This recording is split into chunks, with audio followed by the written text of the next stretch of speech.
Today we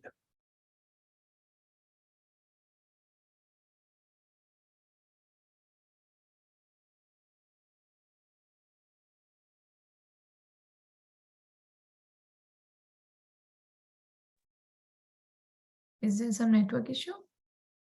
I think, yeah, Nitin ji probably Okay, he just rejoined. Okay. Yeah, he has rejoined.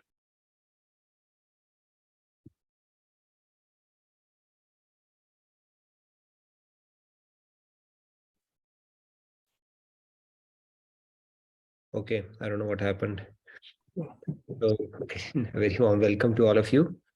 We'll get started by invoking the blessings of God and Guru. So, welcome to another edition of Daily Wisdom from Bhagavad Gita.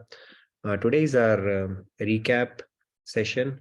We will go through some of the key concepts in a interactive poll, and also we will talk about certain debts that humans have and put them in context and perspective as well.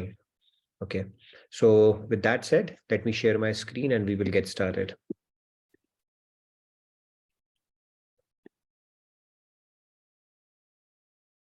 Gurur Brahma, Gurur Vishnu, Guru Devo Maheshwaraha, Guru Sakshat Parabrahma, Tasmai Shri Guruve Namaha.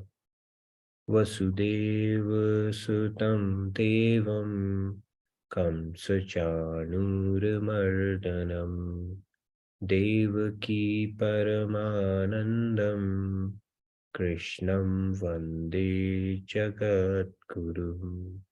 Krishnam Vande Jagat Guru.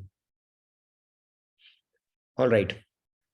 So, Radhe Radhe, welcome again.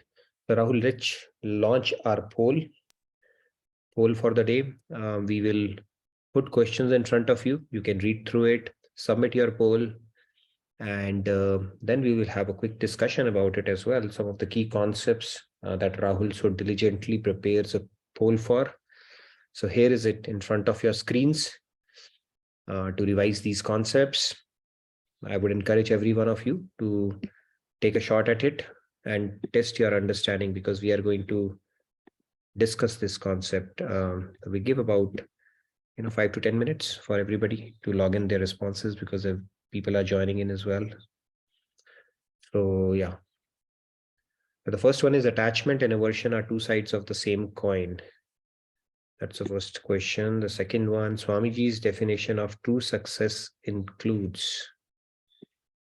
And what is the perverted reflection of divine love? The next one is to fall in love with God is the greatest dash, and to seek him is the greatest dash. And which of the following is even greater than God? I've already seen responses getting logged in.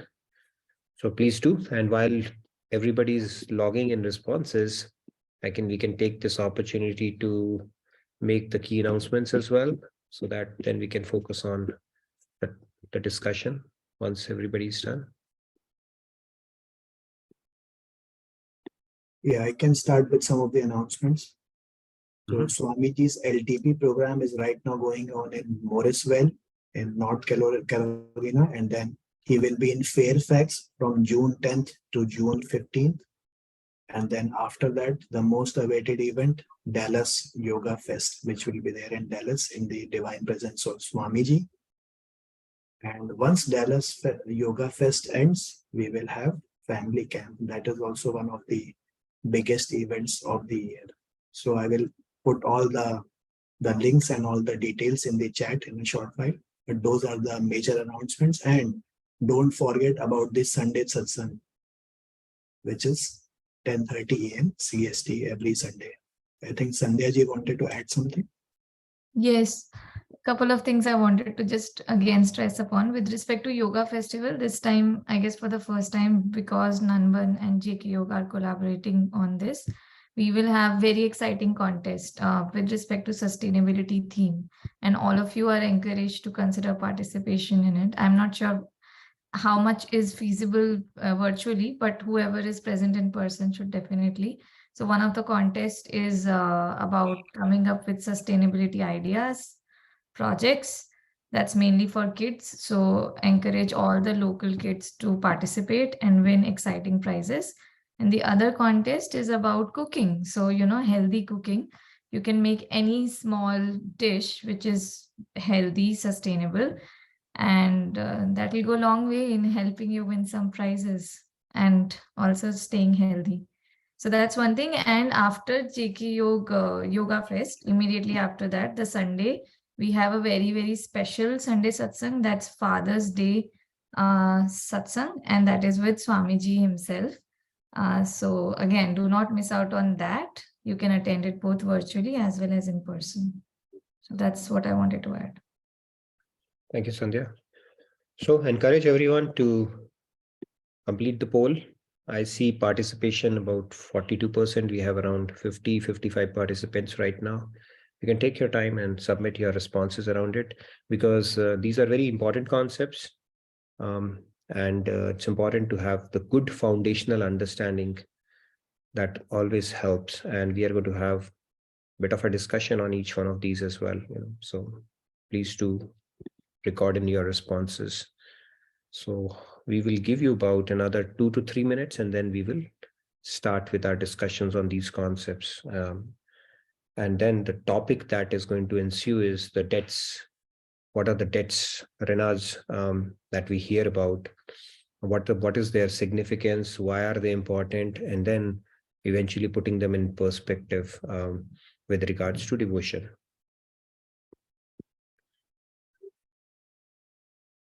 All right, we can give a couple of more minutes. Let's have 70-80% response rate. I think we are close to 60% who have recorded in their responses, which is good. Let's give opportunity for the new participants, because people join in for the first 12 minutes.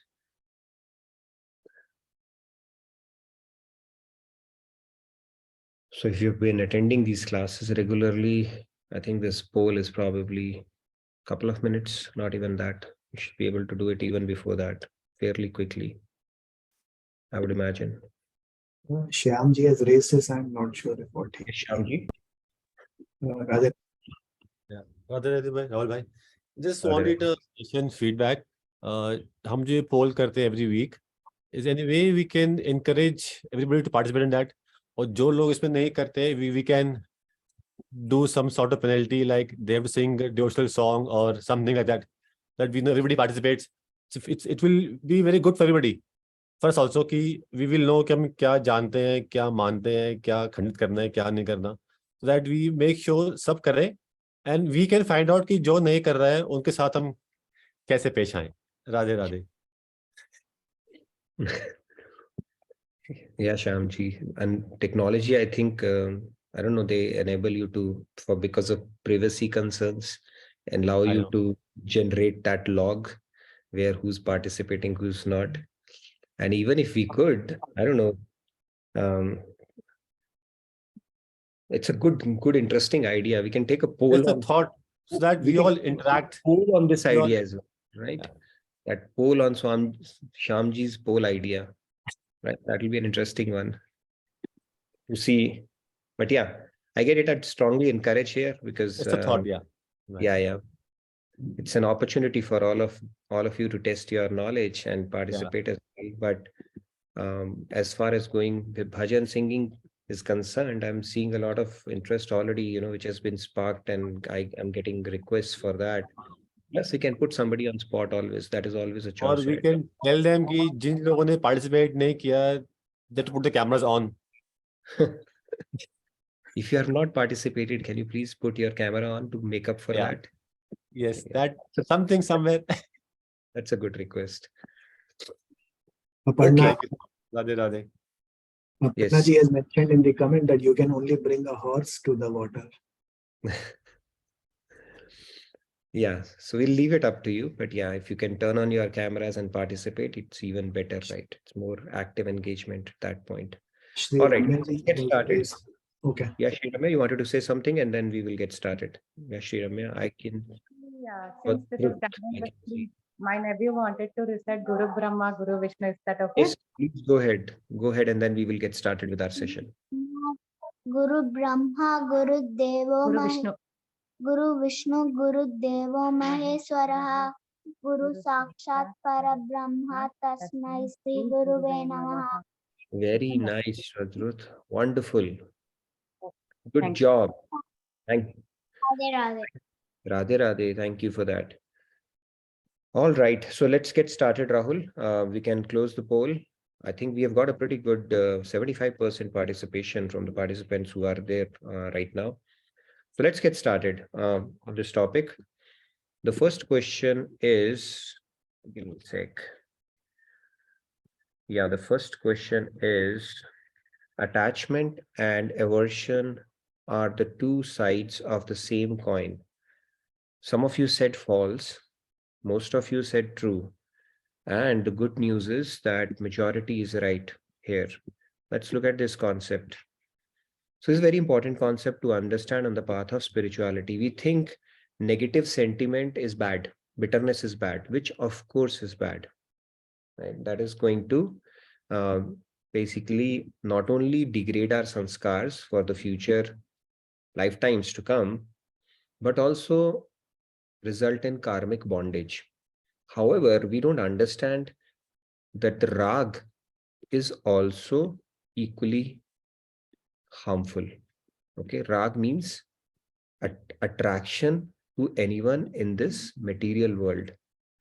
Virag means, vairagya means veet rag. Veet rag means going beyond rag. And rag means both rag and dvesh. Technical definition. Okay. They are the two sides of the same coin. So, like a pendulum, if you look at it, attachment or aversion are the two sides of the same coin. Aversion is nothing but negative attachment. Or basically, it's just like you feel the same intensity, but in a different direction altogether. And both are the cause of bondage.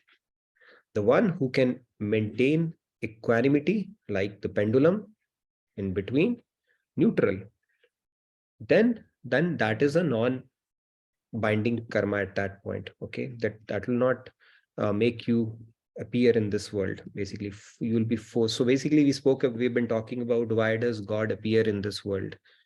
Appear means he's doing it by choice. When we appear in this world, it's not by choice. We are forced to make appear, made to be appeared on this world, right? So negative attachment, and then more importantly, negative attachment is difficult to overcome than positive attachment, because it is something that record keeps on playing in your head, and that dvesh is even harder to overcome than rag. So both of these things we got to be careful about. Okay. And the pendulum principle we have spoken about in our sessions. The people who get excited on one side, super happy, they have already gained momentum or potential energy to go to the other extreme. They get sad, depressed, and angry also very fast. So the better is to reduce the amplitude, so to say. In physics, they used to say the amplitude on either side. The closer you are to that equanimity principle, the better off you are in life. So it's a good practice to be equanimous, neutral, with the knowledge that these feelings are transient, temporary. They're not going to persist for long. It's like weather. What kind of weather? Dallas weather. Okay. Can change anytime. Session chal raha hai. Okay. So this is how it goes. So rag and dvesh are the two sides of the same coin. It's not like rag is good, dvesh is bad. They are both equally harmful, is what our scriptures tell us. Next is definition of success.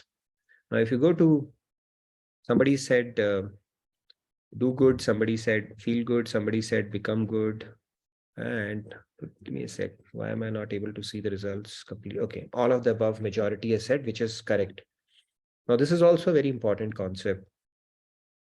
The definition of success, if you Google it around, there's so many plethora of definitions available, right? And depending upon your value system, you would attribute success to that particular thing. Somebody might think becoming a millionaire as of a 30, or a billionaire as of a certain age is a definition of success. Somebody might say that if people know you and if you're famous or infamous for whatever reason, that is the definition of success. Somebody might say if you are in a position of power or influence, become a CEO, CFO, executive in your company, or a president of a country, that is success. So that definition can vary. However, this is the most comprehensive and the all-encompassing definition that Swamiji has given, which is to do good, feel good, and become good. Now, why it is all-encompassing? Let's understand that. See, we all want to be happy. Nobody can say, I don't want to be happy. Okay, if you think, you can raise your hand. Okay, we'll have a good discussion on this topic. Regardless of who you are, which nationality you are in from, where you belong to, what stage of life you are in, you are seeking happiness. And that is an irrefutable spiritual law, because we are the fragmental part of the infinite ocean of happiness, and the part has to seek the whole. So we have to feel happy. Okay, we have to feel good throughout the day, throughout our life. And we announce it to the world the day we are born, that I have come here to seek happiness by crying. Right? Crying is also a way to feel happy, to lighten our emotions, to feel good about it. So we all want to feel good. The secret to feel good, like Swamiji has so beautifully explained, when you do good, you automatically will feel good. Right? Whenever you do an act, there is a feeling that is followed by that act inside you. And that feeling would tell you whether what you did was good or not. Okay. So in order for you to feel good, which is inherent to our nature, you have to do good. Now, everybody would say we all do good, right? We all carry a certificate. I mean, certificate of being good. Is there anybody who says I don't do good? Nobody will raise a hand, right? We all do good. But the point here is we can do good only when we are good. We have become good. Now, if we were truly good, we were not here in this material plane. Okay, we would be probably in some of the celestial abodes or somewhere we were enjoying the fruits of our goodness, or maybe might have crossed over Maya itself. So then we have to become good. So the buck stops at becoming good. Because when we become good, automatically we'll do good. And when we do good, as a consequence of doing good, we'll feel good. So if we follow this whole thing, that is true success. Okay, if we are able to feel good about our acts, what we are doing, and we have become good, and we are able to do good, that is true success. Because we keep on, it's like a mixed bag of things that we end up doing in every life. And to become good, you have to purify yourself. Okay, so the buck stops at spirituality. You cannot truly become good unless you have cleaned yourself from within. You have decorated yourself from within. The adorning or adornments basically that we are looking for, the inner adornments in terms of building spiritual assets, right? Becoming truthful, conquering our anger, and then having a peaceful nature, having an accepting nature, understanding the deeper principles of this universe, that it is in serving you shall receive. So all those things contribute towards us becoming truly good. So when somebody does that, they realize their true potential as a soul. And what is the true potential of a soul? Infinite potential. And what is the topmost potential of a soul? Realizing God himself. Okay, so this process actually is, this definition is an all-encompassing and a very, very comprehensive and a beautiful definition of true success. And in our life, even if we had made a little stride forward spiritually, it is a success from God's standpoint. The worst we can do to ourselves is degrade ourselves, from where we started off in this life. So incremental progress, a little bit of stride forward is success from God's standpoint. And then there is no cap that we can employ on. We can only succeed this much or only become good this much. Infinite potential is there, all the way up to God realization itself. All right, so whoever said, 45 of you said it, and which is outstanding, majority of you, which is good. Next question is, dash is the perverted reflection of divine love. Somebody said greed, somebody said anger, Somebody said, majority said lust. So lust and attachment, there is a 50-50 between these two. Perverted reflection of divine love. So let's look at it. I think so. The concept is still, I think, 50-50 right now. So this concept, we had spoken about this. If you look at it, the highest aspiration for a soul is to attain divine love, right? That is the topmost prize of God. Having said that, in contact with Rajas, the perverted reflection of, because we haven't gotten the divine love, right? So this perverted reflection of divine love, because we haven't gotten, is lust. And because of that, because it is a perverted reflection of something which is very potent, divine love of God, it is equally strong in this world. Okay. And how does it happen? In contact with the Rajas Gun. So this emotion, divine love, because we haven't gotten it yet, but there is an craving for that, right? Inherent craving for that. And because we don't get it, it basically transforms into, it manifests itself in form of lust. And all the acquisitions and the things that we are craving for in our life, calm is not just related to the sensual desire, but all the other things, they are manifestations of lust only. And it is very potent. Okay, because it is a perverted reflection. Until we get divine love, or until we purify ourselves, see, it's like a vessel which is clean can take on a clean milk, right? Which is, let's say the clean milk is what we were looking to get as a topmost prize. But let's say the vessel is dirty, then whatever will come out of it will be equally dirty, right? So when it is not channelized properly, then it becomes very potent, and it can transform into, or it can manifest in ways which may be degrading us as well. And that is why we got to be very careful about Maya, because this power or this lust is very, very powerful. It's the most potent force in this world. Okay. Unless looked at it in perspective, or we start progressing on the other path where getting that abhas of divine love will make the other things, material things, seem insipid in front of it, right? So it's a bit of a journey, but this is how it goes basically. So the soul, when it associates with the material energy in the form of a body, its divine love for God is transformed into lust in association with the mode of passion. Attachment is something different. Attachment basically is a repeated contemplation on something, thinking that this thing is going to give me happiness. It could be a person.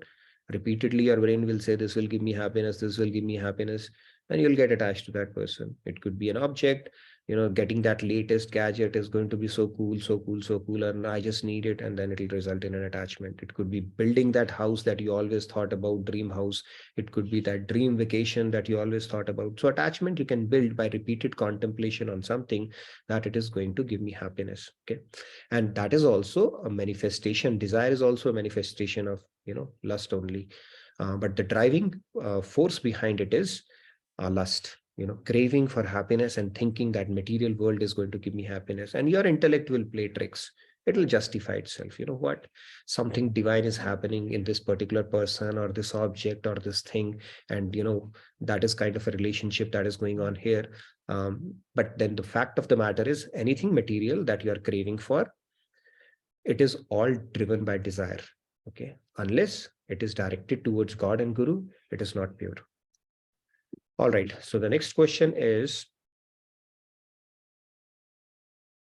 to fall in love with God is the greatest dash. I would have even put to fall in love with dash.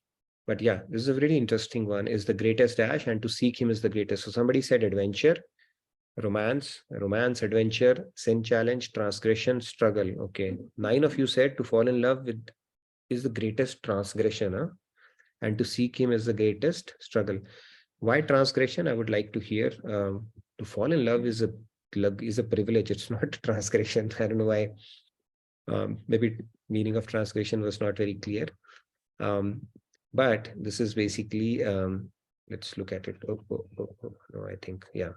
So this one. So this is from, you see this on your screen? It's a beautiful quote. To fall in love with God is the greatest romance one can undertake. So if you think you're romantic, go and fall in love with God, okay?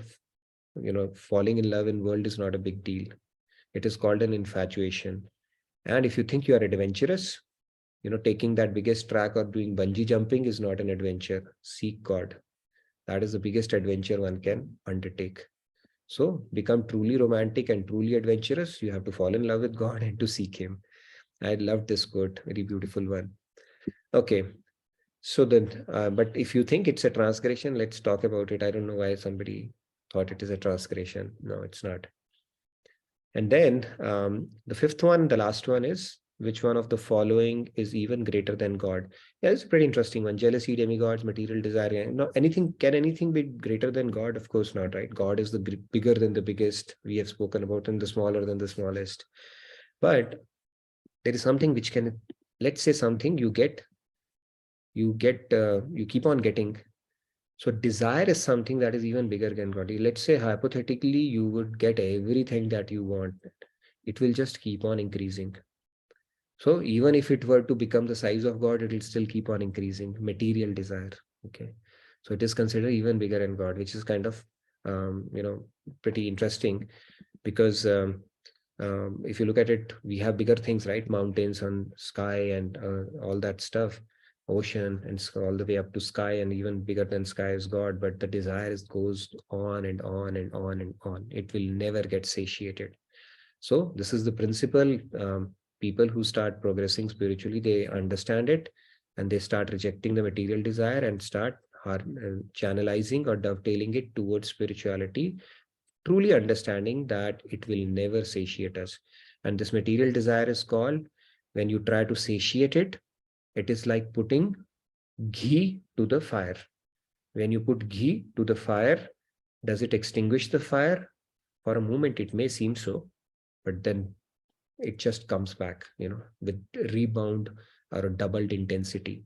And that is what our scriptures say, that do not try to satiate your desire by fulfilling it.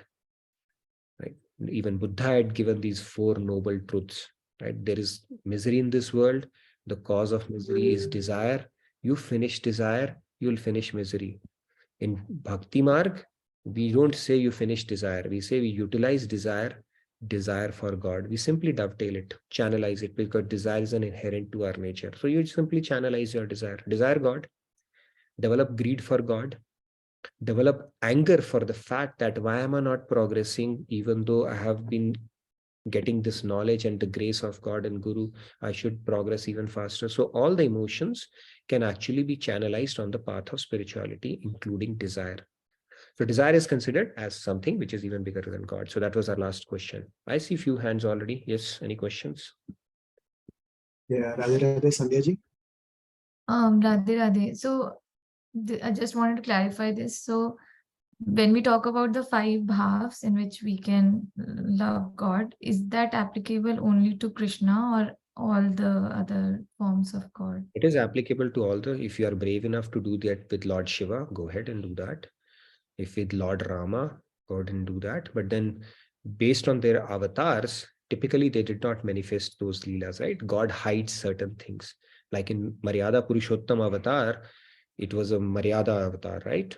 Only Sita, nobody else. You know what happened to Shurpanakha when she tried to practice Madhurya Bhav with Lord Ram? But he did Tathastu to him and then finally obligated him when he came back in Krishna avatar. So, of course, your intellect will not come because you don't have a basis or a leela for that, right? So Krishna avatar is typical, where you can practice the Madhurya Bhav and other Bhavatsalya Bhav. You can go with even Lord Ram as well, right?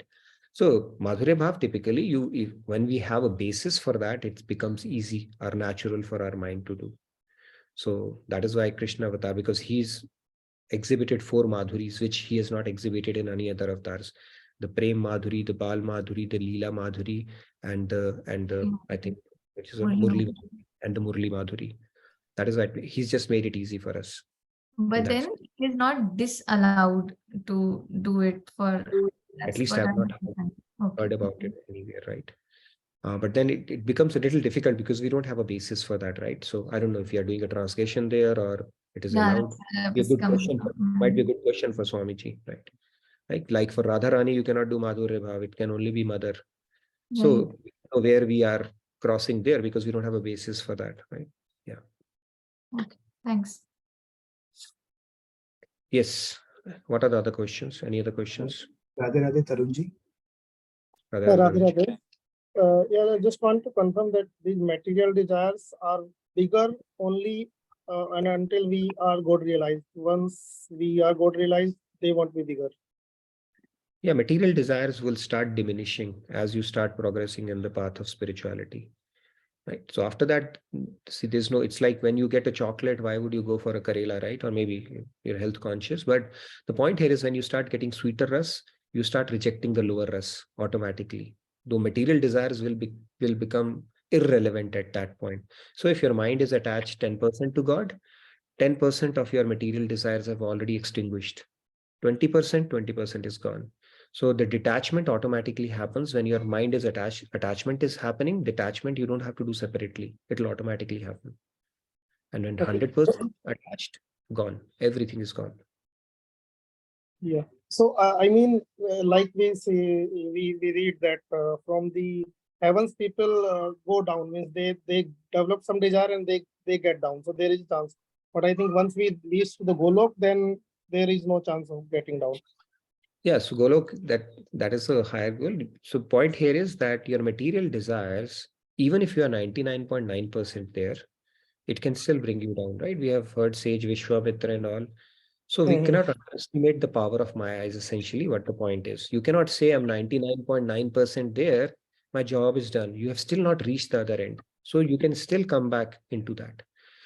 Because those, right? But with devotion and the path of devotion, when God takes care of you and you are sincerely seeking God, he'll take care of that aspect as well. The seeds still remain. See, in any other path, with any spiritual practice that you are doing, if you're not bringing God into the mix, the seeds would still remain. They will be dormant.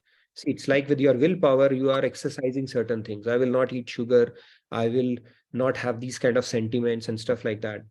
But the moment you get the nourishment, the sunlight, air, fertilizer, that seed will start sprouting again.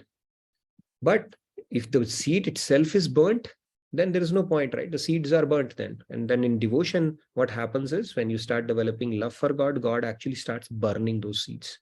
You just lose. It's not that you grow out of it. You have no longer interest. It's like when we used to be kids, we would play with small dolls and stuff like that, right? Those kind of games. Now, even if you don't feel like playing. Why? Because you've grown out of it. So similarly, you grow out of material stuff. It becomes insipid. You reject it in your mind itself. Yeah. Okay, Tarunji, thank you. Yes, Monica ji. Radhe Radhe. So Sanjay ji's question reminded me of one of the prasangs Swamiji mentioned. I think Swamiji only mentioned this one. And it was very, it sounded very profound to me that once there was a prasang between Kumbhakaran and Ravan. And Ravan was in tension because he couldn't overpower Mata Sita. So Kumbhakaran was asking that, Bhratashi, what happened to you? So Ravan says that, I kidnapped not Mother Sita. For him, he was just saying, I kidnapped Sita, but then couldn't get her. So Kumbhakaran said, आपने साधु का वेश लेके उनका हरण कर लिया, श्री राम का वेश लेके आप उन पर अधिकार कर लीजिए. So he said, don't you think I would have thought about it? मैंने किया, but मुझे फिर हर नारी माता नजर आने लग गई. So it's not just the basis of bhav, right? So उनका character भी ऐसा है कि श्री राम का कि मतलब उनके character के basis के ऊपर you cannot build. With Krishna, your imagination is like unlimited in devotion, right? So very true. It's a very good point you brought in. Very true. See, when you think about Lord Ram, you have to go with the decorum protocol you have to maintain, right?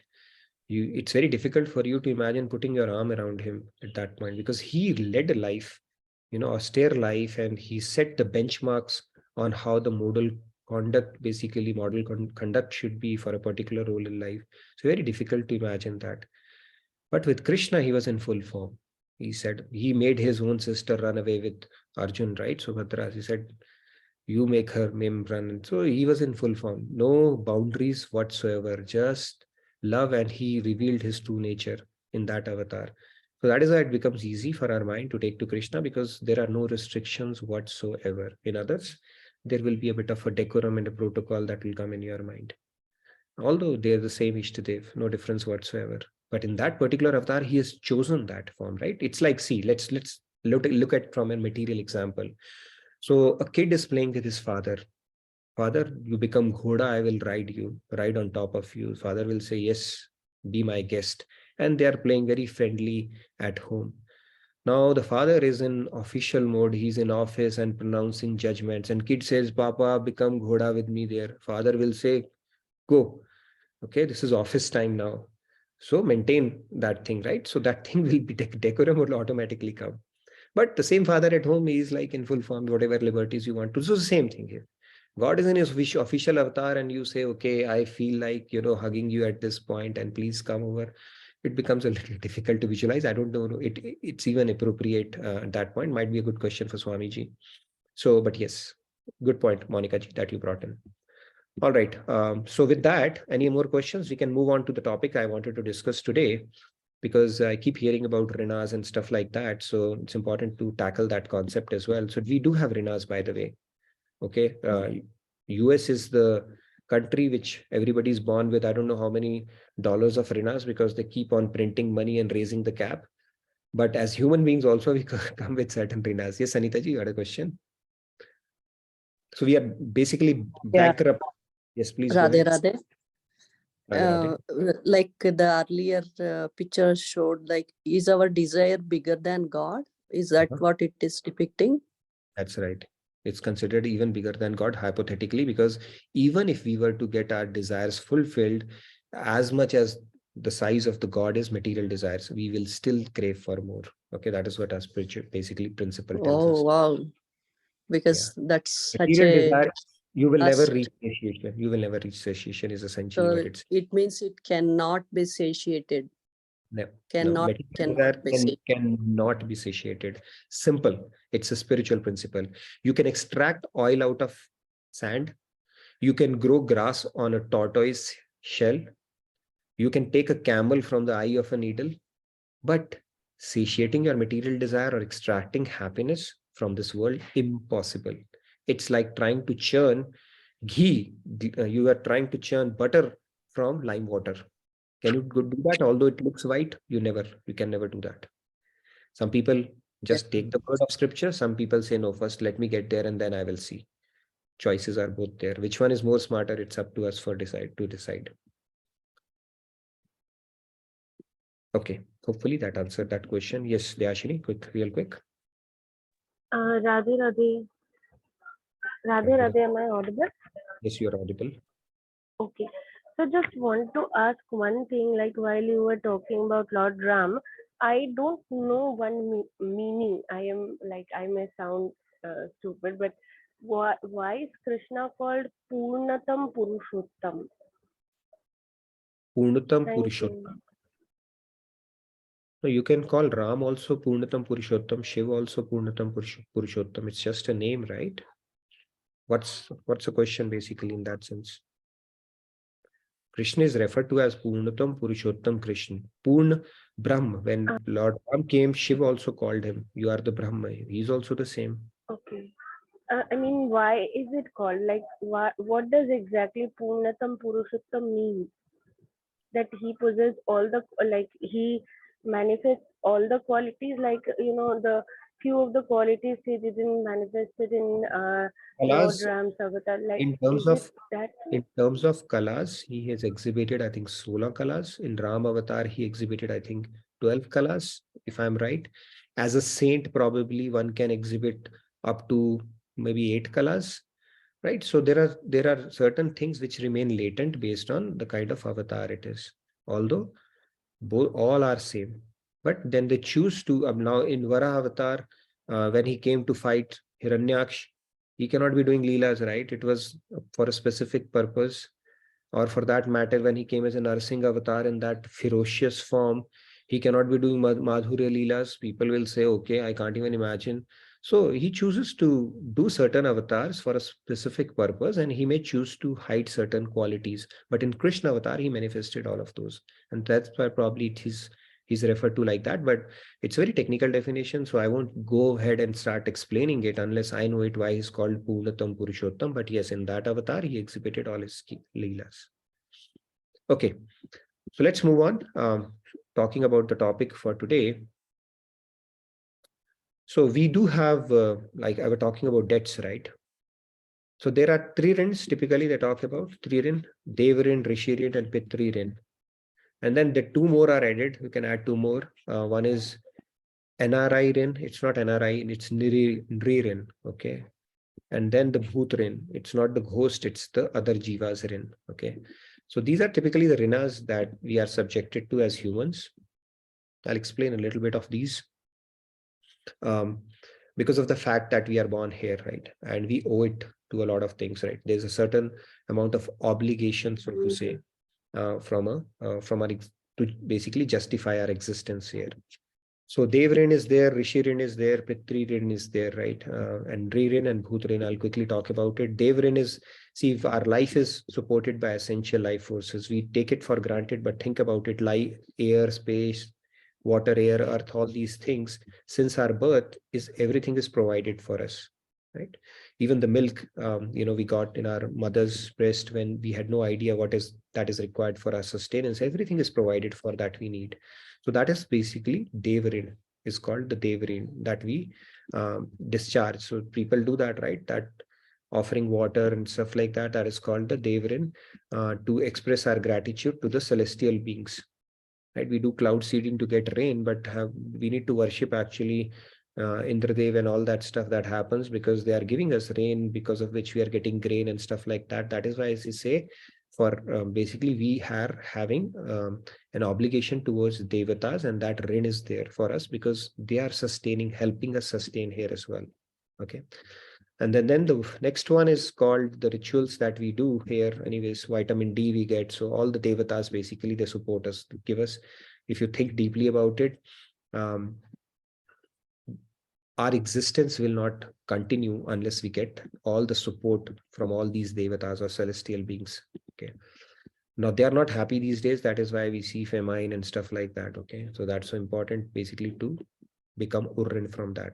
Then we have Rishi Rin, all the rishis who have the sage Vyas. If he had not documented Bhagavatam or Bhagavad Gita, we wouldn't be partaking the nectar of this knowledge. So Rishi Rin is there as well. They have, through Shruti Praman, they have brought in this knowledge to our houses and to our minds. So we owe it to them. So there is a Rishi Rin as well, it is called. Then we also have we are indebted to our parents. They brought, it's like who bestowed the lineage and treasure of culture, tradition, sanskars. So, and then it is said when you go to Grihastha Ashram, that's when you raise a kid, you can get Urin from that. It is called Pitri Rin.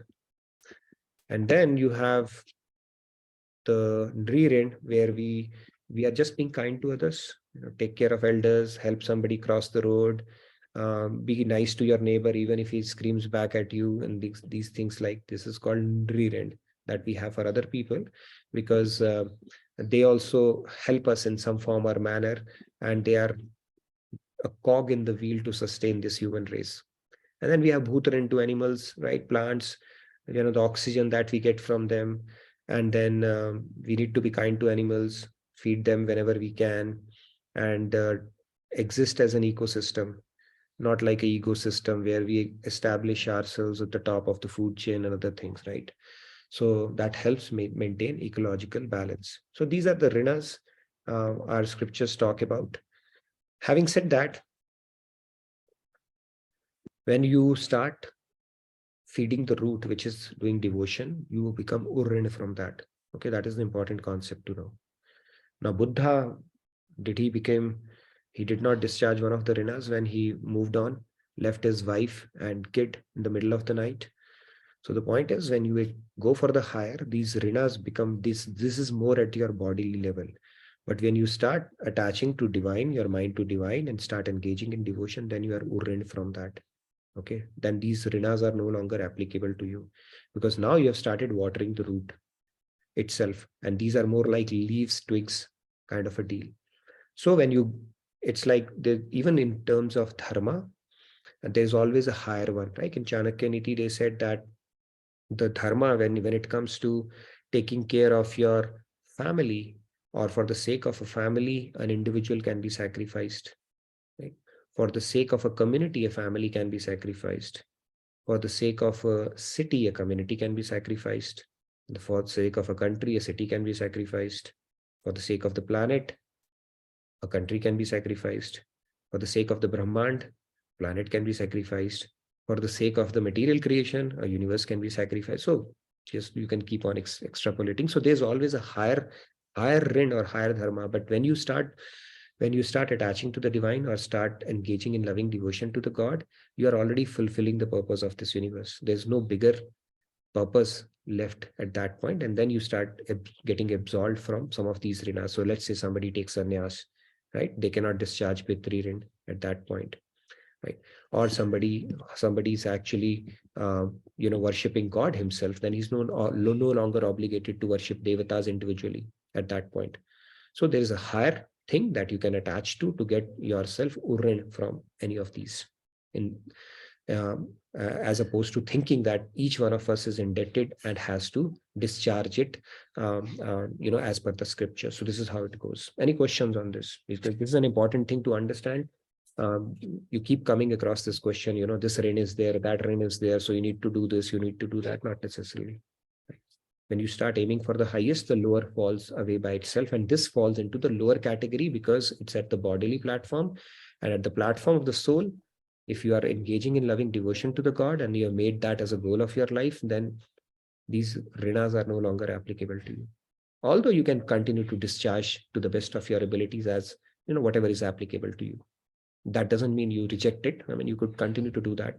If you're, basically attaching your mind to the divine, it's not that you will stop helping people around. You can still continue to do you will still be kind to animals, right? So whatever is applicable to you in the station of your life, you will continue to do that as best as you can. Okay, let's take some questions now. Radhe Radhe, Sandhya ji. Radhe Radhe, Sandhya. So if someone in the material world is trying their bestest without having devotional element in picture to become urrin from all these 5 rins, can they really do it properly without the grace of God? Can they do it? It's very difficult. See, first of all, you think that person would be able to understand all the scriptures? What is my true and foremost duty? Even to become materially good, right? Forget about God. Let's take God out of the equation. We cannot, because we don't even know the rules, right? The manual itself is not very clear to us. So how many things one can follow just based on the best of intentions? Not possible. A lot of people, we all have best of intentions, but it is said the pathway to hell is paved with best intentions only. So even to become good, you still need a master to tell you, hey, these are the things, and now you do that. But it's very tricky, right? In that sense, first of all, understanding the manual and then doing everything, into perfection. It's a bit difficult to do that. But you can align your, what do you call that? You can have the best of your intentions. That's the best you can do in that kind of a scenario, especially if you don't have a guru or a mentor around it. That's the easiest and the bestest thing one can do. And one follow-up funny question. So for Pitri Rin, will it make higher probability to become urrin if one person has more and more kids? More and more kids? I think they accrued a lot of Pitri Rin in their past, I guess. So God is making them urrin by putting 4 or 5 kids. I think that might be the case. So they might be getting, urrin from stuff that they might have accrued. But yeah, it's an interesting one. I don't know. You see, kids, the souls, they pick up the parents, right? In every lifetime. So there's a reason why some people have, half a dozen, 4, 5, 10, 12, and, in earlier times used to be like that. Now, have they become extra urrined? I don't know. All right. Yes, Anita ji. Yeah, Radhe Radhe. Radhe Radhe. For example, I was in US and I took a help from somebody to get my parents to hospital. Maybe it's one time, 2-time deal. We feel that we are indebted to that person. So can it be so that we can get rid of that rin in this lifetime itself by helping them in turn? I mean, that is always a noble sentiment to keep a healthy balance wherever we can. But there is a possibility he might have urrined himself from you, right? Who knows? But the general sentiment should be to have an helping nature towards those and other people as well. But don't think it like, I mean, if you start thinking like that, then how many lifetimes we have had, right? Taken help and helped others. Let's simplify it, and But attach a good we- mind and have a he, helping nature. but it's in our mind, right? It may be may not be on the other person's mind who helped. True. It may be with even other things also. We might have took help from so many people. We feel that we are indebted to them in many different varieties of kinds. But we may not be able to reciprocate the same because of many reasons. Even though we want it deliberate, so desperately, it may not be happened in this lifetime. So how can we get that out of our mind? Because we feel that understood. I am indebted to them. Understood the I'm not question. able to reciprocate that thing. Understood. We need to have a helping attitude towards others.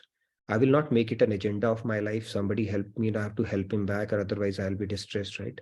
My agenda in life is to evolve spiritually. In the process, if I can help them or help others, that is a bonus, right? But if you start thinking like that, then that'll take away your mind space. And if that takes your mind space, where's the time for devotion?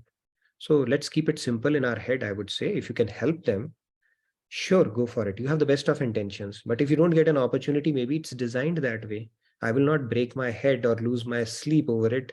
Hey, I need to help, otherwise I've gotten a debt, and what will happen in my next life? That's probably not the right way to think about it. But in general, it's a good idea to have a helping sentiment towards whoever comes our way to the best of our abilities, without breaking our backs over it or lending a lot of mind space to it, that is my only agenda in life. Because then you might end up doing Jan Seva only, right?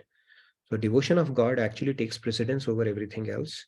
And in the process, if God has to take seva from you to help somebody else, he will do that. Okay, it reminds me of a story I heard yesterday from Arnima. She was telling me this, it might help you put things in perspective. Agar main nahi hota, that is the title of the story. So Hanumanji, he was sitting on top of the tree and seeing Mata Sita. And Ravan comes. Okay, Ravan comes and Ravan says, you come with me. He was telling Mother Sita, right? And Mother Sita said, no. She said no, right? Like she used to. And he took out his sword. He was so angry and enraged that he took out his sword towards Mother Sita. And Hanuman, at that instant, he was sitting there. He thought, you know what? I need to intervene. I need to jump. Just when he had this thought, Mandodari caught Ravan's hand.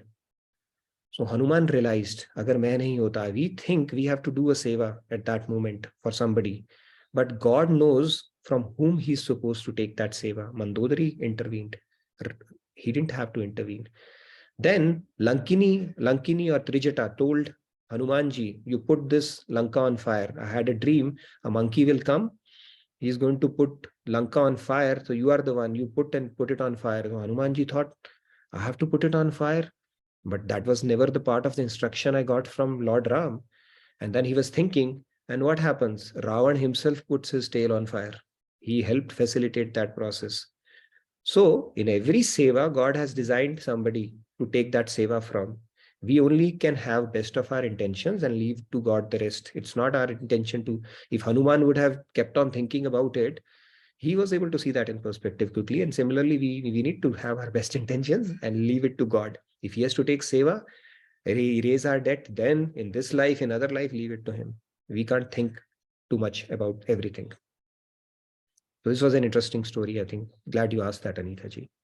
Okay, any more questions? Yes, there are a couple of questions in the chat. So if you can explain more about the NRI RIN, because many people have questions about it. We get help from people around, right? People pay taxes, and that might be paying for your roads that you drive your car on.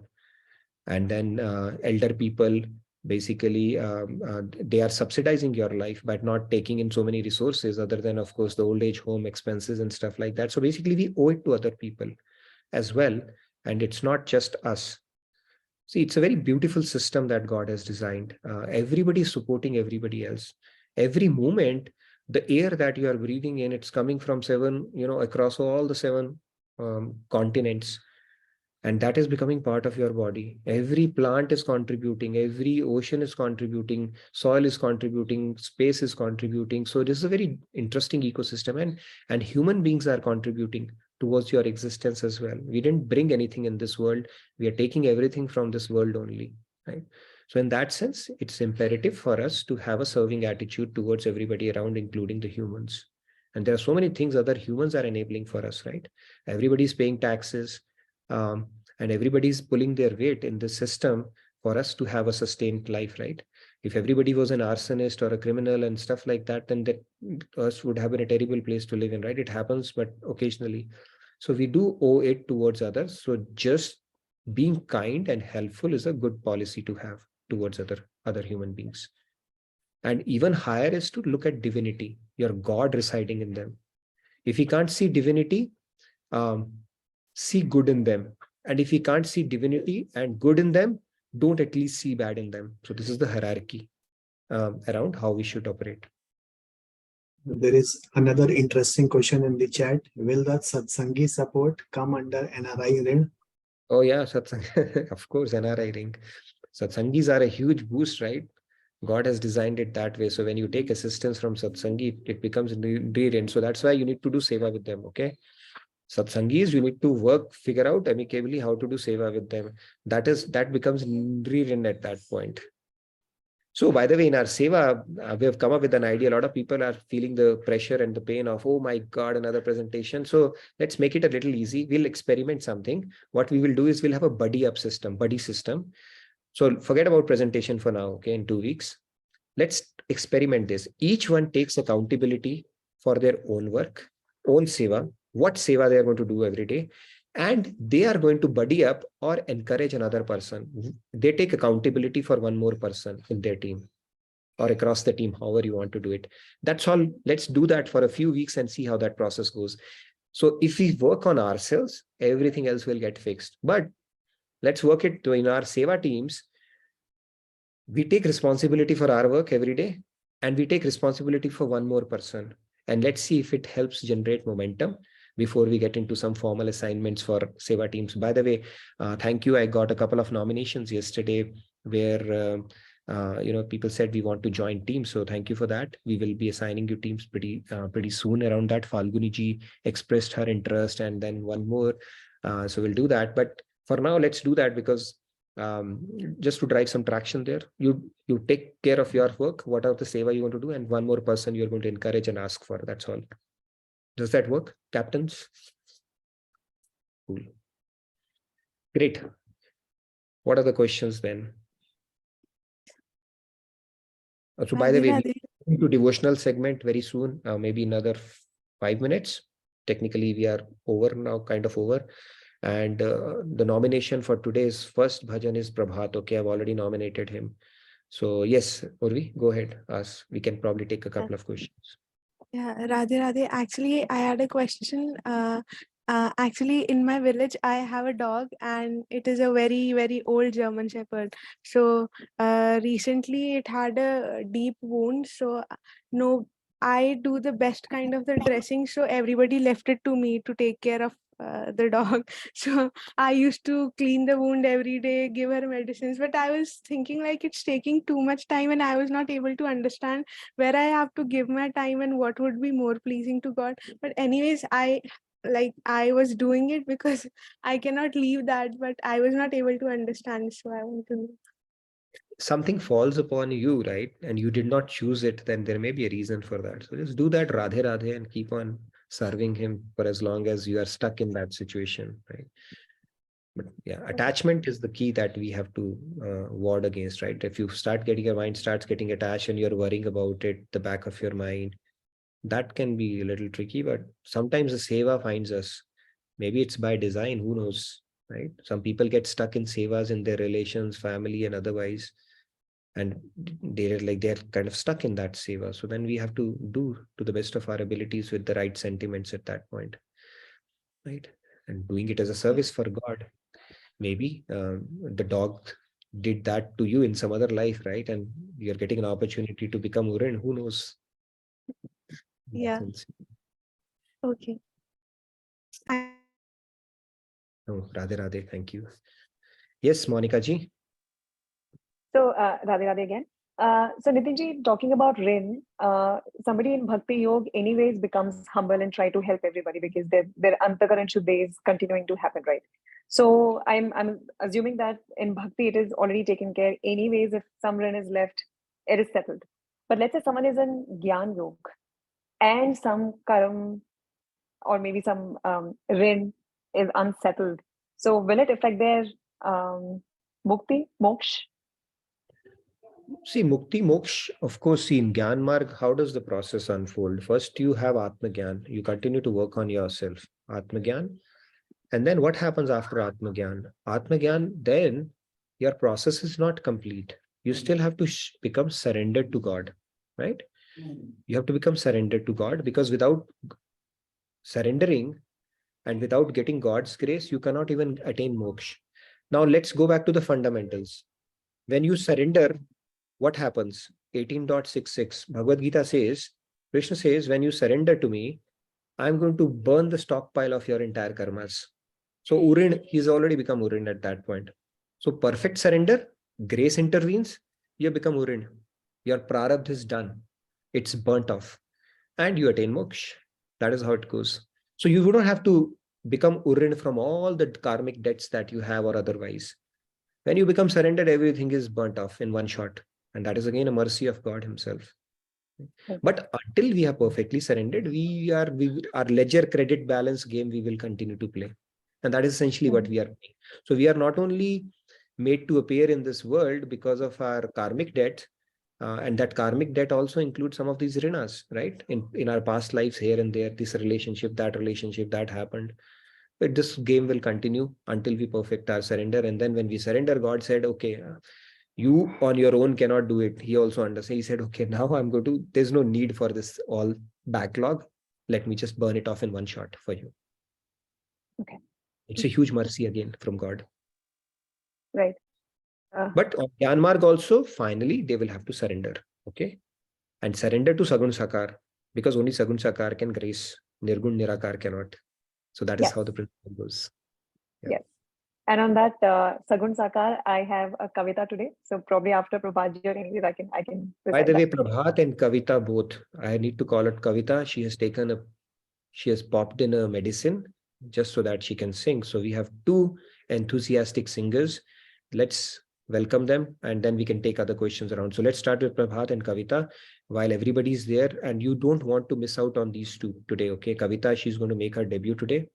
And Prabhatji is also going to make his debut today. So we have two debut singers. Let's hear them out and then we can take any other questions and discussions afterwards. Go ahead, Prabhat. And then Kavita, where is Kavita? I don't see her. Monica ji also wants to recite a Kavita. Oh, you want to recite a Kavita, but Kavita also wants to recite a Kavita. So Kavita gets a precedence today if she's there. And then we'll get back to you. Yes, Prabhat, go ahead. Radhe Radhe Nitin ji. Ore more man, Shri Radhika Raman, Nishidena gun gan gaye ja. Ore more man, Shri Radhika Raman, Nishidena gun gan gaye ja. पाएगा वही जो तू बोएगा, कब तक यूं ही सोएगा. पाएगा वही जो तू बोएगा, कब तक यूं ही सोएगा. उठ जाग, उठ जाग, उठ जाग मोरे मन चल कर ले भजन. उठ जाग मोरे मन चल कर ले भजन. छन छन नेह बढ़ाए जा. ओरे मोरे मन श्री राधिका रमन, निश्चिदिन गुण गान गाए जा.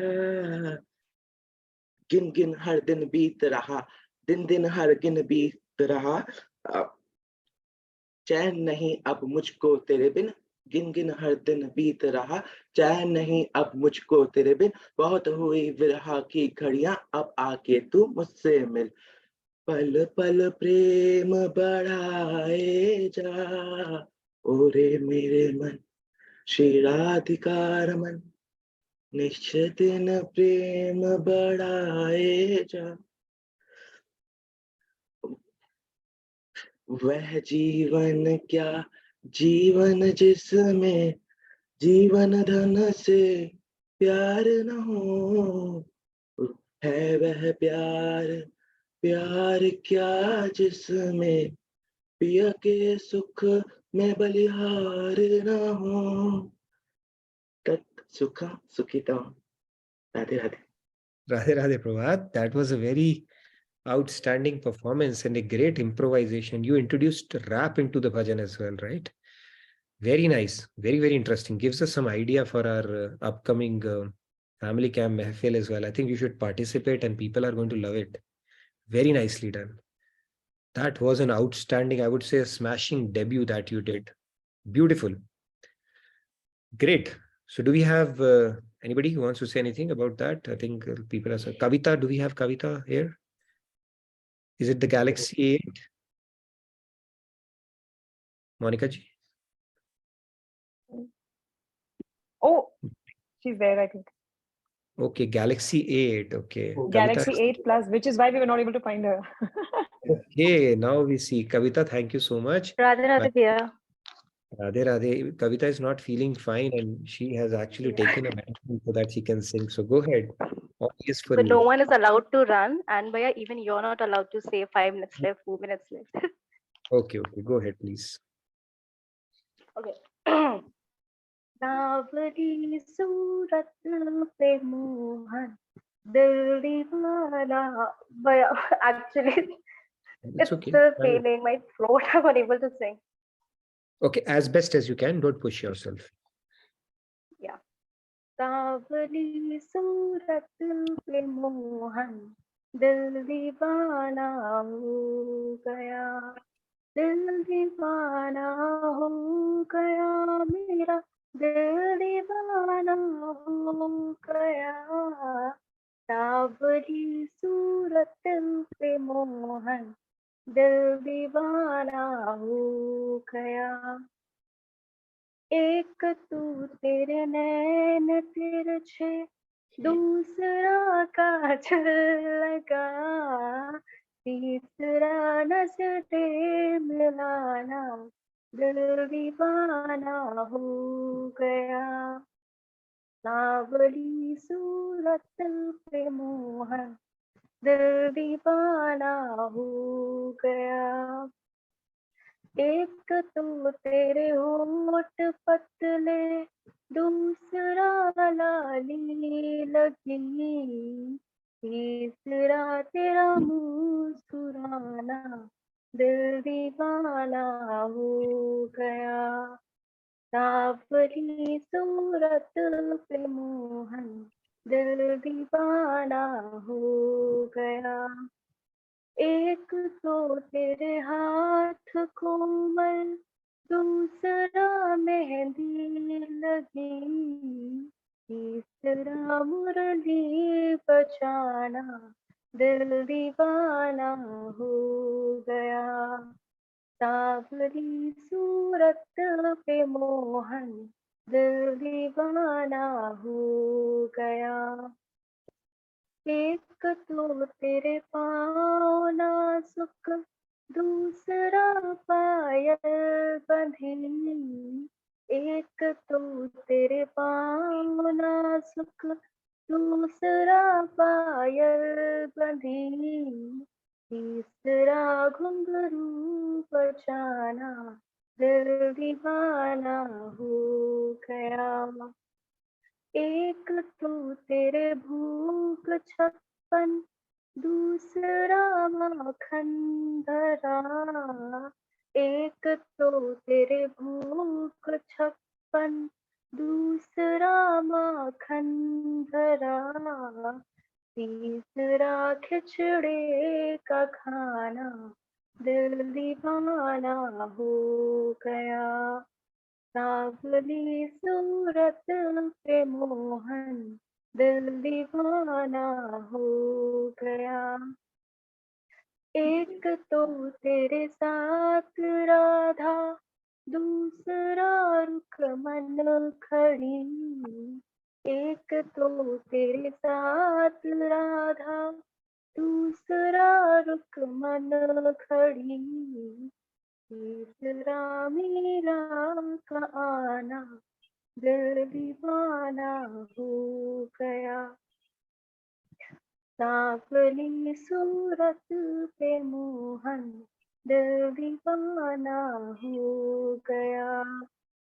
एक तो तुम देवता हो, दूसरा प्रियतम मेरे।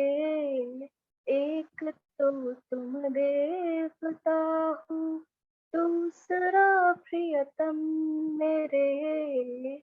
तीसरा सपनों में आना दिल दीवाना हो गया, सांवली सूरत पे मोहन दिल दीवाना हो गया। Very nice, Kavita. Thank you so much. I think you got a very sweet voice, melodious voice, and you did a smashing debut as well today. And Yeah, I'm I glad. hope you're not making fun of me. No, I'm not. I'm not. It was truly melodious, and you sang it really well. I know you're not well, but it was very nicely sung and very melodiously sung. I think it runs in the family only. All of you are so good singers and very talented bunch of sisters here.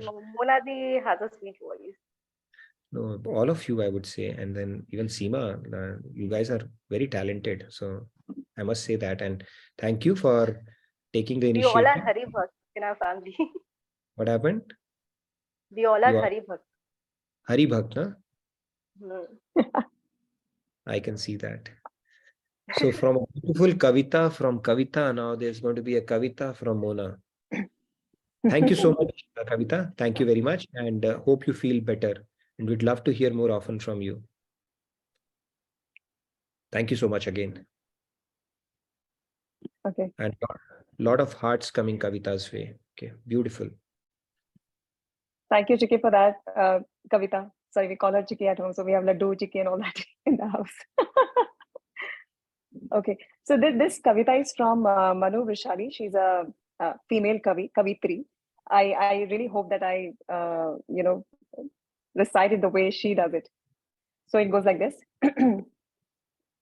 कि साधिकार means साधिकार, अधिकार के साथ, कि साधिकार प्रेम से लिखेगी पत्र रुक्मणी, तो जानती है रुक्मणी कि कृष्ण स्वयं आएंगे जो कृष्ण साथ पार्थ के, तो पार्थ को है ज्ञात साथ कृष्ण के, वो युद्ध जीत जाएंगे। और जाएंगे जो कृष्ण क्रोध में भरी सभा से, तो सभा को है पता कि अब देव क्या बचाएंगे ये जानती है द्रौपदी पुकारती, कि कोई आए नहीं आए किंतु कृष्ण अवश्य आएंगे। Wow, Radhe Radhe. beautiful. Where did you get this poem from? I keep searching stuff, Nitin. Superb. Share it on the group. People will love it actually. Actually, I have one more. Oh, go ahead. Okay. So this is a chand where Uddhav गोपियों को समझा रहे हैं कि द्वारकाधीश अभी द्वारकाधीश है, राजा बन चुके हैं, तो उनके प्रेम में यूं पढ़कर अपना काम धाम मत त्यागो, और ज्ञान मार्ग में उनको उपदेश देने लगते हैं। परंतु गोपियां बीन गोपियां अपने जो कि प्रेम मार्ग में हैं, वो उन्हें क्या उत्तर देते हैं वो सुनिए कि कृष्ण उनसे क्यों छूट नहीं पा रहे हैं। वो कहते हैं, सुनो उद्धव, यमुना के तट घट कुंज गली बागवट, यमुना के तट घट कुंज गली बागवट, ब्रज बरसाने वाले धाम नहीं छूटते। जग संसार चाहे छूटे घर द्वार चाहे, जोगियों के जोग निष्काम नहीं छूटते। छूट जाए राम राम रट जिह्वा से भी, प्रेमियों से प्रेमियों के नाम नहीं छूटते। लागे जो लगन लग जाए उद्धव आए हाय, लागे जो लगन लग जाए उद्धव हाय आय हाय, राम की कसम फिर शाम नहीं छूटते। Wow. Very nice. Beautiful. Keep doing all this research and bringing it to our sessions. I mean, very nice. Outstanding. You can share it. I mean, if you can, over the group as well. Loved it. Maybe on the portal. Absolutely. Thank you so much. Pleasure is all mine. Thank you. Radhe Loved it. Thank you. Radhe Radhe. Okay, I see 3 more hands. Yes, Kumarji, you're going to sing today? Jai Shri Ram. Not today. Do enjoy the singing as well, but not today. I'm waiting for that medicine which will make me sing. Anyways, so this one is on Urviji, right? Who's our youngest, probably our youngest satsangi, and being given the oldest dog to take care of. It's by God's grace. I really applaud you, Urviji, for taking care of the dog. There is a reason God has given you that grace and that service which you can give, right? The dog needs that, and he has put you in a spot where you can help. So don't feel that you're wasting time. That's a great thing to do. Even though Swamiji says don't have pets, but if you need to take care of something, it's God's way of, you helping out. And we are here in this world to help others out, right? Whether it's animals, Yes. plants, trees, and human beings, right? And then on the other one, where someone was saying, right, someone helped them and they felt guilty. And I used to do that as well. I used to feel guilty. But later on, once I got the knowledge, we don't need to feel guilty at all. If we can help the person back, fine. If not, there is a concept very popularly now called paid forward, right? We get help from so many people. Just bless them. But you can help someone else. So you are in this world to help someone else. So just help them out, and they're going to be so happy, and they're going to help someone else out. So it's like a chain reaction. And one of the things, I went for this 10-day program, meditation program, Vipassana, where they don't, they said it's free. And I'm like, how can you make it free? And then they said, no, your fees has been paid by someone who has attended this course before. I'm like, how do they know me? No, they don't know you, but they said this is for a future student. And then when you go there, it's all free, 10 days, food, shelter, everything taken care of, meditation, they teach you. And then when you go, you can give money for a future this one, and it's not necessary that you need to give. So it's such a beautiful concept, right? You feel so, it fills your heart. It's a great thing being able to help others. So don't feel, I would say, tell anyone, feel bad, just help anyone you can. Thank you. Jai Shri Ram. Jai Shri Ram. Beautiful point. That's true. Yeah, you can pay it forward and keep on doing it. What goes around comes around anyways. So thank you for sharing that, Kumarji. And Anitaji, if you're there, hope you heard that response and it helps you see that in perspective as well.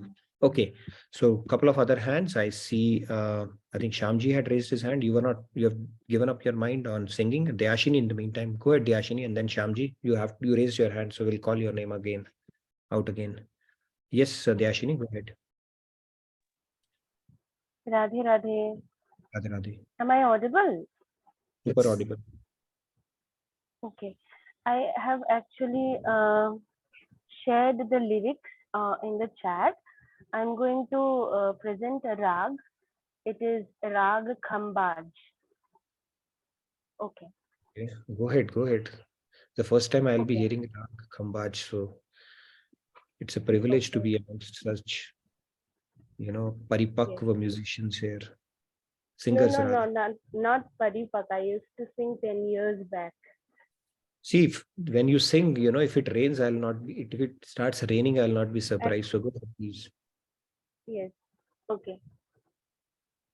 Sakhi re dekho aaya na bala ki shor. Sakhi re dekho aaya na bala ki shor. Bajai meetha राग Hindol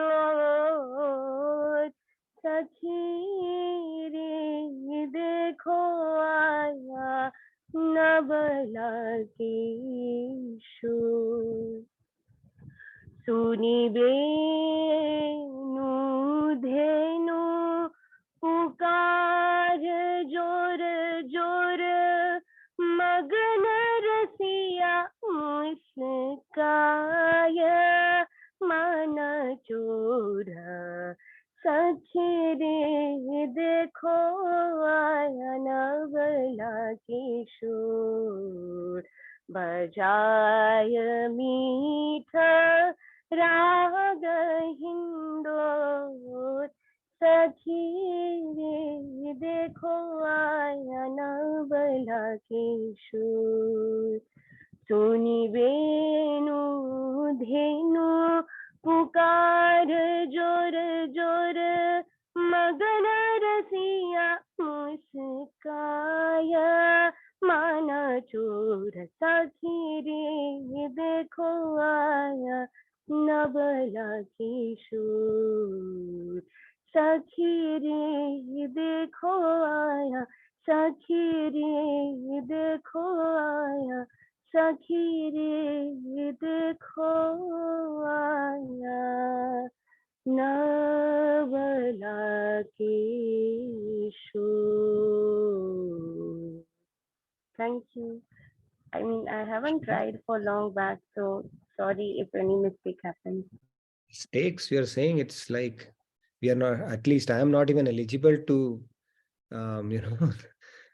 for me, it was like mind-blowing performance. It was sitting in some kind of a classical concert. I think you have taken birth, Dyashini, to sing bhajans only. Okay, that much I can tell you. You've been into it for a few months only. Amazing. Amazing. I mean, it's at a different level altogether. So thank you. And it's our privilege to hear it from you, Dyashini. Like Tendulkar was born to play cricket, you are born to sing bhajans only. Okay, that's how I see that. Beautiful. Keep bringing it. Ruk jayenge. Okay. I was silencing the background noise. I just wanted to say कि ऐसा लगता है जैसे retro music बज रहा है पीछे, right? मतलब उस आप क्लासिकल उसमें चले जाते हैं. So Dayasini ji, please never think कि कुछ गलती है. Continue to sing like this and the way you present Maharaj song also and Sandhya ji also, right? मैं कल रात संध्या को पूछ भी रही थी कि कहाँ से आप भजन एंड देन उसके बाद में रूप ध्यान ऑटोमेटिक हो जाता है. तो please continue doing that. Thank you so much. और अगर आपने गलती की दयाशिनी तो बार बार कीजिए. ओके, वी लव दैट गलती. Go ahead. Okay, Manoranjan ji, are you going to bring in Kabir ji's doha before Sham ji is going to say something interesting? Yes, Manoranjan ji. Yeah, Radhe Radhe to all of you. Namaskaram. I was listening to your discussion. Actually, we are discussing about the loan. Actually, the debts we have, the Pitruruna, and actually, yeah. Am I audible? Yes, yes. Yeah. So, what are actually the process to repay? What are the process of repayment of these RINAS? So, I like to discuss on this. May not be now. Some other. Sure, we can discuss that in the next year. We can discuss the prepayment and all. But yeah, but you have a Kabir doha that you want to wrap up with today? Actually, I'll just like to have 2 stanzas on a Guru Git. So I'll just have 2 stanzas. So it goes like this. तुम न घबराओ न आंसू ही बहाओ अब, और कोई हो न हो पर मैं तुम्हारा हूँ. मैं खुशी के गीत गागा कर सुनाऊंगा. मैं खुशी के गीत गागा कर सुनाऊंगा. मानता हूँ ठोकरें तुमने सदा खाई, जिंदगी के दाव में हार सदा पाई. बिजलियां दुख की निराशा की सदा ही है टूटी, मन गगन पर वेदना की बदलियां हैं छाई.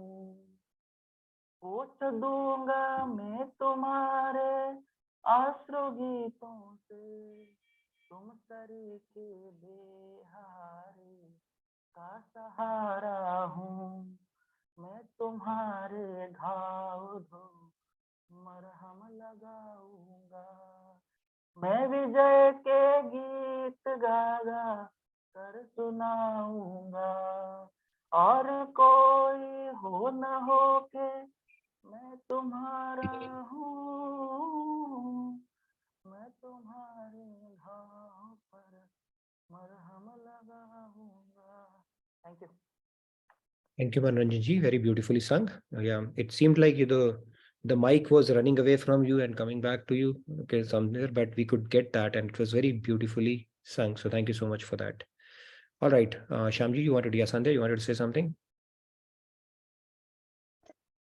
I just got reminded of this beautiful line that Swamiji had said, which was, हर एक कली को चमन बनाएंगे. So I can see whatever is unfolding around us is just the process of that happening. I'm very, very grateful for that. Just wanted to express this. Thank you for that. Yeah, we are on the way to become a chaman. Okay, chaman was not very flattering word until I heard it from Swamiji. Monica ji is laughing. Yes. Yes, Shyamji, go ahead, please. You wanted to say something. I want to hear it, and then we'll wrap up the session. I know we are already late. Thank you so much, Radhe Radhe. Just had few points. हम जब बात करते हैं ऋण की, debts की, we are all indebted, whatever. But why do you want to keep a note of हम लोग ने किस कारण उतारना चुकाना है? Why can't we all be clear and do a job and let Krishna do his own work, his log? Let him clear the karma, have his. हमने अच्छा किया, बुरा किया, ऋण चुकाया, हमें करना क्या है? Let him have the log and do it for himself. हमें अपना काम करना है, do that way. And secondly, जिस प्रकार अकबर के पास 9 ज्वेल थे, महाराज जी के पास स्वामी जी हैं और उनके पास हम लोग के पास 80 ज्वेल्स हैं, है कि नहीं? हर बारी कोई ना कोई नया आता है और हमें कुछ सिखाया जाता है. एंड थर्डली, ये Monika Singh, Seema Singh, Kavita Singh, I do not know कितने सिंह बाहर आएंगे, कौन आएगा, ये कब आएंगे बाहर मैं जानता नहीं, but it's lovely to hear them all out. And if possible, one day we can see all the family together. I also heard saw some days back that somebody's sister brother was on guitar. I'm sure they all have a band out there. So if I get a chance to be there, or they all can come to Delhi, and we can have a mixed band at Vrindavan, Banki Bihari ji. Either way, that's all. Radhe Radhe. Radhe. Yeah, that was also brother-in-law of Singh sisters only. Okay, so guitar performance that we saw, and Payal ji, if you are there, come back. I think we should have a what do you call maybe a concert together, bhajan concert on one of the days. Okay, all right. Okay, I see 2 more hands now. Yes, Monica, you wanted to say something? No, just wanted to respond to Shyam ji कि अगर India आए तो ये guitar session जरूर होगा. श्याम जी आपसे मिला, मैंने जाएंगे नहीं.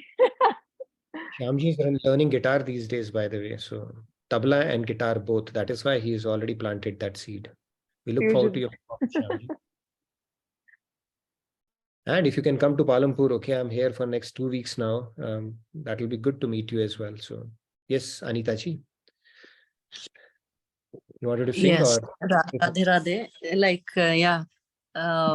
whatever we get the opportunity to help somebody, we will do it like willingly or lovingly, wishingly we do it. No doubt about that. But the problem comes whenever you see that the same person is popping. For example, if somebody invites them to their home, you feel like inviting them back, right? So you want to reciprocate similarly in so many things, like in social media, you reciprocate. On that basis only it runs. So in that same way, we feel like doing it. It's not like it's out of love. It's not like you have to do it, something like that. So in that way, when they will be popping up every now and then, you feel like when they are in front of your eyes, you feel like, oh, I have not done till I have not get any chance. So in that sense, you feel that lack, because whenever you do, whenever you get the chance, you feel like you don't have to from दाएं हाथ में दिया हुआ चीज बाएं हाथ में ना दिखाना, ऐसे बोलते हैं. So in that case, it's like you feel like that thing will remain in your mind, like I could have done, but I am not getting that chance. Just a thing, like it's not compulsory, like after sometimes it will go out of the mind. So just a thing. Thank you, Kumarji. Thank you. We'll continue this discussion. Thank you, Anita ji, and for everybody for your insightful views on that. have a hard stop now. So unfortunately, all good things come to an end, and so does this beautiful session as well.